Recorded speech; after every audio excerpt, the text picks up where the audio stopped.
really tiny, they're so small, like they move through the profile. So they will move down from the surface and down into the lower horizons as that soil weathers. And they stick together in these blocky formations. Prismatic is also another way that they would form. Pallady is another arrangement of those soil particles. And then massive is usually when we have lots of compaction. There's just not much structure there to speak of. Okay, so when we think about these horizons, this is essentially a generic look at what the horizons look like. So surface soil, or the surface, the grass, what have you. Sometimes you'll have an O horizon. An O horizon is just simply that layer of organic material. It's not going to happen unless you're in a really undisturbed area. So when you're out in a forest that has been a forest for a long time, you're going to have that accumulation of organic matter from the leaves and coarse woody debris and also other things that are there at the surface. You'll start to get that accumulation of an O horizon. But when we see our soils on Friday, you're not going to see that because we have disturbance that has occurred. So that O horizon may or may not be there. The A horizon, that's topsoil.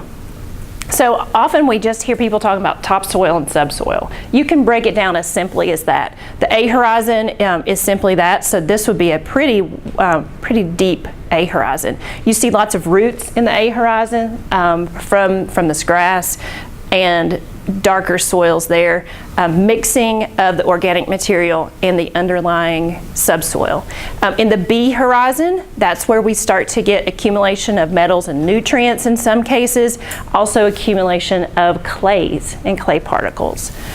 The C horizon is the least weathered portion of the profile. So this is the part that's still weathering and developing.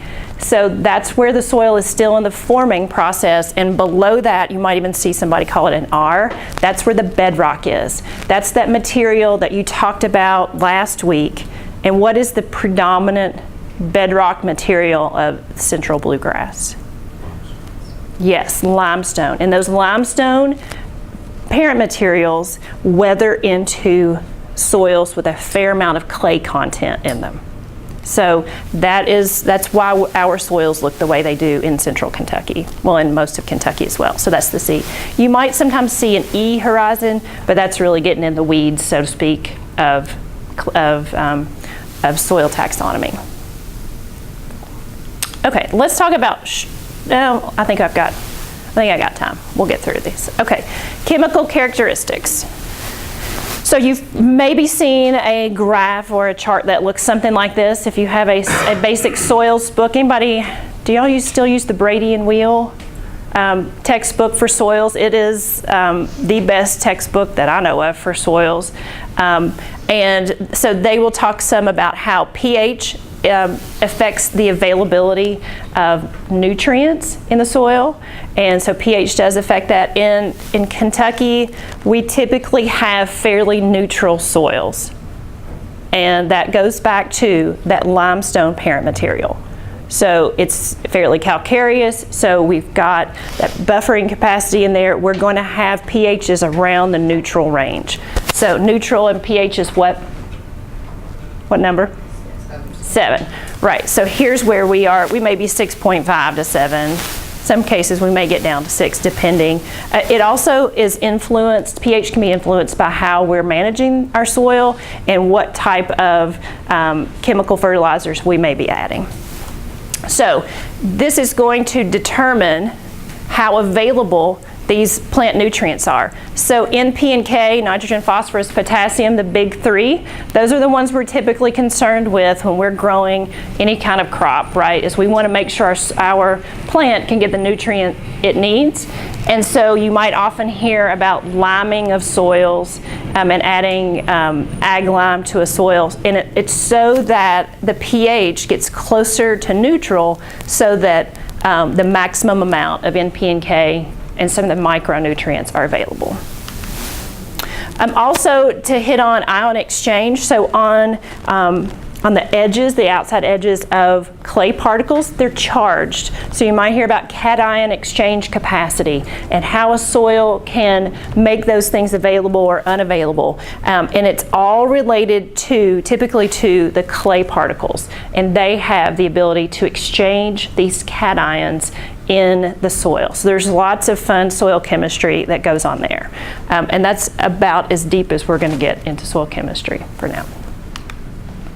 Biological characteristics. So the soil food web is fairly complicated and complex. It's just mostly on a microscopic scale.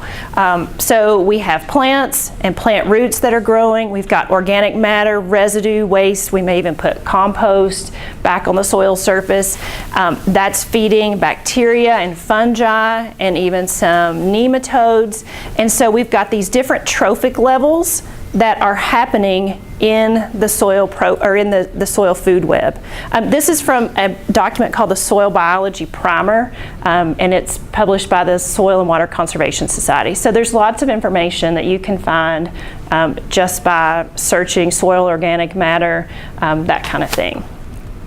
So all kinds of microscopic things that are influenced by these plant roots. And so if we have deep plant roots, then there's more material there, right? There's more surface area. Let's talk about trees versus grasses maybe for a minute. What about the roots of a tree versus the roots of a grass? How do those differ? Okay, in more detail, Eric. Size, go deeper into the soil. Which one? Trees, I apologize. Okay, so tree roots maybe go deeper in the soil. I might argue with you on that, depending. Yes, we could. What about grasses, surface area-wise? Smaller. So lots of teeny tiny roots, but by surface area, they might rival trees, right? Lots and lots of teeny tiny roots for grasses. Some grass roots go extraordinarily deep in the soil, native grasses. So I'm not talking fescue. Fescue roots are probably maybe 2-3 inches deep, right? Anybody ever dug sod? Yeah, it doesn't take much, right? You can easily lift it because it's maybe a couple inches deep. So when we mow grass and have lawns and that kind of thing, we have really shallow root systems. But if we have deeper root systems in native grasses, then we have that material, that carbon source that's going deeper into the soil. So we can support different types of food webs in the soil based on what that plant is that's growing there. So all of that is kind of influenced there by these plant roots. Can grasses develop mycorrhizal relationships like plants with woody roots can? Like when you take that into I think so. I think so. I mean, I think a lot of times mycorrhizal fungi, like on soybeans especially, legumes, but I'm pretty sure grasses do it too. Yeah, so you've got, you just have, and this is something I don't know as much about to give you detail on, but there are really extensive systems of fungi in the soil. Isn't it that our largest organism is soil fungus, right? So there's just lots of these microscopic connections, and they even think that those somehow communicate with each other. It's really fascinating. Okay, so let's talk a little bit about soil genesis and classification. I thought this was a fun little Lego demo of soil layers. So keep this in mind as you move along your career and in your volunteer hours. You might get to teach soils, and believe me, you got to come up with a few creative ways to keep kids interested in learning about soil. So if you want to build a little Lego tower of soil layers, there you go. Okay, so soil forming factors, and we roughly call this CLORPT. You've probably learned that acronyms somewhere down the line, and we've talked already about some of this. But so climate, organisms, relief or the topography, parent material, and then time. CLORPT. That has helped me for many years remember the soil forming factors. Seems pretty easy and basic. So climate, so we have a humid climate. I mean, it's pretty obvious we have a humid climate in the last few weeks. in Kentucky, and so this is kind of our overall climate classification. And then our annual precipitation ranges in that 40 to 50 inch range, but we've maxed that out, I believe. Not where we are this year. Anybody know where we are on rainfall so far this year? Other than a lot. Yeah, I think we've had the wettest September on record at this point. So, being in a humid region, we have a fair amount of rainfall. We have, our temperatures are such that we have these warm, humid summers. We have moderately cold winters. So we get freeze-thaw action in our soils. So that may break up compaction over time. Sometimes that's one way that we deal with compaction, is we have those freeze-thaw cycles. The problem that I'm seeing is we're having these really warmish and wet springs, and so the more in terms of, if we think about how we interact with the land, we're mucking around in mud and compacting our soils a lot more maybe than we used to. So hoping for some of those freeze-thaw cycles to break up that compaction again. Organisms, we've talked about this in where those organisms are. So we've got plants on the surface, we've got decomposers in here of a variety of different species. We've got root nodules. So some plants form these root nodules that they can actually fix nitrogen and create their own nitrogen source. I read that there's potentially a corn plant now that can maybe fix its own nitrogen. That would be kind of revolutionary if we didn't have to add as much nitrogen to produce the corn that we produce. And so we have soil insects, we have fungus, bacteria, protozoa, all these creatures and critters that are churning up the soil. Worms especially are making channels. They're depositing material on the top. They're taking it back down. So they're churning things around. Relief or topography. So remember I showed you that hill slope continuum. So the soils that are up here on the summit are going to be much different than these that are down here in this drainage way and down at the bottom in that stream terrace. So the position on the landscape is going to be influenced, or it's going to influence what the soils look like. Okay, elevation and aspect. And I'm looking at my time, and I think I need to do my, we're going to talk, just so the relief elevation aspect in terms of temperature and even rainfall and net primary production that's going to happen based on the aspect of the soil, and then slope curvature. So convex versus a concave position on a landscape, that accumulation of organic matter that's down in those valleys versus what's in this convex landscape. It's probably going to have more exposure, less moisture, and we may burn off that carbon in terms of soil respiration and CO2. So we're going to, I was hoping to get to soil management a little sooner, but so I've got two little clods of soil. I'll let you see them quickly. They look like dirt, don't they? Yep, dirt. Okay, so these two clods, the one in my left hand is from a no-till field on a farm here in Fayette County, and the other one is from a conventionally tilled field in Shelby County. So these are Lowell soils, and so we're going to do a slake test. So a slake test is just that we're going to drop these into the water. They're air-dried clods, so I didn't put them in the oven or anything. So these are air-dried clods, and we're going to drop these in the water, and we're going to see how they react when they are, you can move if you want to. And which is which now? This is the one that is no-till, and this is the one that's conventionally tilled. So we're talking about management and structure in terms of, oh, what's happening? Oh, no-till's falling apart. This one is no-till, and this one is conventional till. If you can't see, come on up. So which one's falling apart? The one that's tilled. Okay, so sorry, my timing's kind of off here with my slides, but I want to go forward to based on what time we've got left.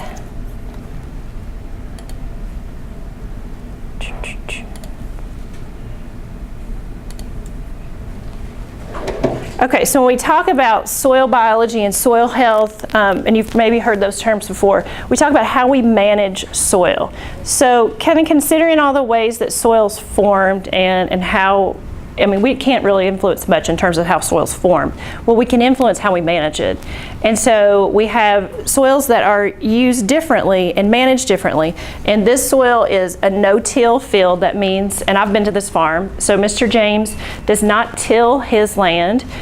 He grows soybeans. I think he's in a corn-soybean rotation. And so he doesn't till it, and he manages for soil health. And so what that means is he's managing that soil for organic matter, essentially. And so he is trying to emphasize the soil biology of his land. And he does that by leaving crop residue on. So we got organic matter in the top. And he is doing that by not tilling it, so not breaking up the soil every year with a plow. He's not exposing the soil to erosion. The other side, though, is if he's using no-till, he does put chemical on it, right? So if he's going to do it in a no-till way, he has to kill any growing, weeds or other residue that's there, other crop remains that might be green that are going to compete with his next year's crop.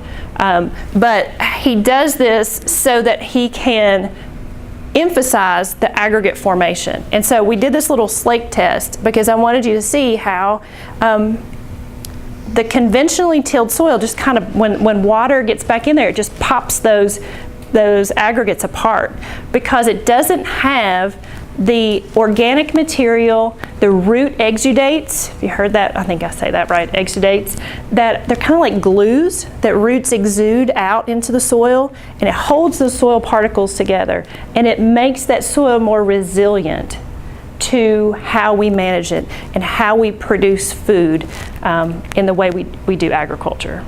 So those root exudates, those happen all over, not just in agricultural settings, but they also happen in natural ecosystem settings as well. And those are influencing the way those soil aggregates hold up and how they resist erosion. So I just wanted to make sure that we had time to do that. All right, let's talk about ecosystem services a bit. That's what soil health helps to do, is to help emphasize the soil biology and the ecosystem services that soils can provide. So we know we have food production. We know we have biomass production. Soils influence our nitrogen supply and nitrous oxide reduction, so our greenhouse gases and the nitrogen cycle that are produced. We're trying to manage nitrogen so that it's available in the soil and not leaving into the atmosphere. Our nitrate retention, we don't want to lose nitrates through water. So when we have runoff and infiltration and loss of nitrogen through the soil, often it's lost as nitrate. That gets into our water bodies, and that creates some hypoxic situations when we get into bigger systems, bigger river systems. And we also have soil carbon storage, erosion control. We've got lots of this microbial colonization. We can help with some weed suppression and pest suppression when we think about integrated pest management. If we have healthy soil, we're going to provide habitat for insects that are beneficial, and also have a great place for our pollinators to live, and that all works into our wildlife habitat. Okay, tools. So your homework, has anybody worked on the homework? Or it's open right now, isn't it? So the homework that you have is based on the Web Soil Survey. And so that is the official record of soil data in the United States. So it's gonna take a minute for you to just kind of navigate through and figure out how to use it. Has anybody already used it before? Okay, so you kind of have a brief knowledge of how to do it. I wanted you to have exposure to it because it's important to know that that's the resource you go to before you start making land management decisions, because you need to know what is in your soil when you're there. The other thing we have available is the Kentucky Soil Atlas. This is relatively new. It was published by Dr. Karathanasis, who's now retired from the Plant and Soil Sciences Department. You can download this if you just Google Kentucky Soil Atlas. And that is a very exceptional resource of some of our typical soil profiles and where they're located in Kentucky and by ecoregion. Also on Canvas, I posted this soils overview. This is a really great basic document in terms of basic soils information. This is something to keep in your back pocket if you need to go teach soils. You might need this as a reference. And then I would be remiss if I didn't talk to you about the Kreider soil. So we didn't talk much about soil taxonomy, but soil scientists classify soils in a similar way as other organisms are classified. We have soil orders. We have 12 soil orders. That's the top level of classification. And it breaks down into soil series. And so a soil series is basically just an individual soil that has very specific characteristics, and it's named for the location where it's first described. Kreider soils, there's a community in Caldwell County, anybody from Western Kentucky? That's called Kreider, and that's where the soil was first described. It's a very important soil agriculturally in the state. This is our state soil. Woo woo, you knew that, right? Everybody knew that? So both of these documents are on Canvas in your files, so you can access those. You might download them and save those for yourself. I know we're out of time. Do you have any announcements for me? Friday, remember, 8:50, back at Barnhart, dress to get dirty. If you got boots, bring them. I will bring a change of clothes, but it's been so wet that I doubt it was getting muddy. I will probably get in the pit and get stuck, and y'all are going to have to throw a rope and drag me out. Okay. I gave comments on everybody's capstone projects. Take a look at them. If you have questions, let me know. I connected pretty much everybody either with a resource that I thought you could use it or somebody to help you out. But let me know how things are going on your project, and don't forget we'll have it updated or new one, okay? See y'all Friday.